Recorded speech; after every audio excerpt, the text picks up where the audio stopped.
Fonction numérique, domaine de définition. Voici l'exemple du cours d'une action en fonction, donc le prix de l'action en fonction des années. Si par exemple ici je me demande quel était le prix de l'action en 1980, là j'ai pas la réponse, j'ai pas d'information pour 1980. En fait 1980 n'est pas dans l'ensemble de définition, c'est une valeur qui n'a pas d'image. L'ensemble de définition de f, ça contiendra toutes les valeurs qui ont une image. X appartiendra à l'ensemble de définition si f de x existe, et réciproquement, f de x existera si x appartient à l'ensemble de définition. Prenons un exemple avec une formule numérique. Ici, ma fonction, c'est la fonction f qui a x associe 1 sur x moins 5. Regardons ce qui se passe quand je prends x égale 5. Donc, x c'est ma préimage, je remplace x par 5 dans ma formule et j'obtiens 1 sur 5 moins 5, c'est-à-dire 1 sur 0. Or 1 sur 0, en mathématiques, ça n'existe pas. Je ne peux pas diviser par 0. Donc je n'ai même pas le droit d'écrire f de 5. 5, ce n'est pas dans le domaine de définition, c'est une valeur interdite. En revanche, tout le reste convient. C'est le seul nombre qui pose un problème.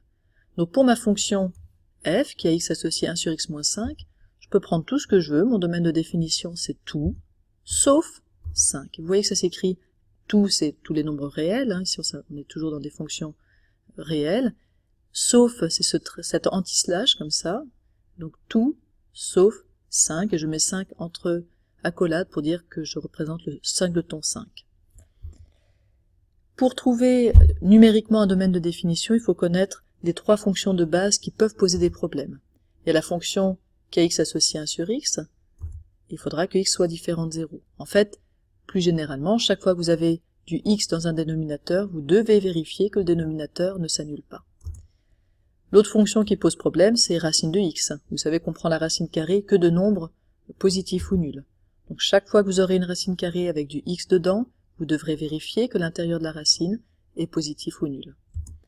Et enfin, si vous la connaissez déjà, la fonction qui a x associe le logarithme de x, cette fonction, elle n'est définie que pour des x strictement positifs.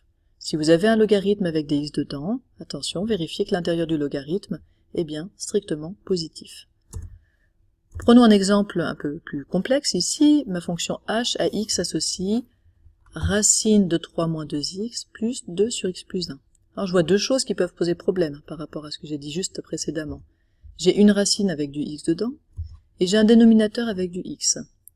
Alors je vais regarder ces deux choses une à une. Commençons par les valeurs interdites parce qu'elles sont sous une barre de fraction.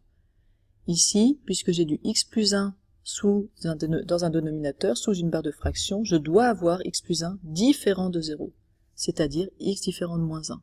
Et ça me donne une première valeur interdite. Ensuite, là je parlais plutôt de valeur autorisée, il faut que l'intérieur de la racine soit positif ou nul. Il faut ici que 3 moins 2x soit supérieur ou égal à 0. C'est-à-dire 3 supérieur ou égal à 2x, c'est-à-dire 3 demi supérieur ou égal à x. Et c'est la seule chose qui me pose problème. Alors je vais représenter sur un axe tout ce qui va bien et tout ce qui va pas bien. Donc je ne dois pas avoir x qui est égal à moins 1, je vais le placer en rouge. Et puis je dois prendre que des valeurs plus petites que 3 demi. 3 demi compris. Donc mon ensemble de définition, finalement, mon domaine de définition, c'est tous les nombres de moins l'infini jusqu'à 3 demi, sauf le nombre moins 1.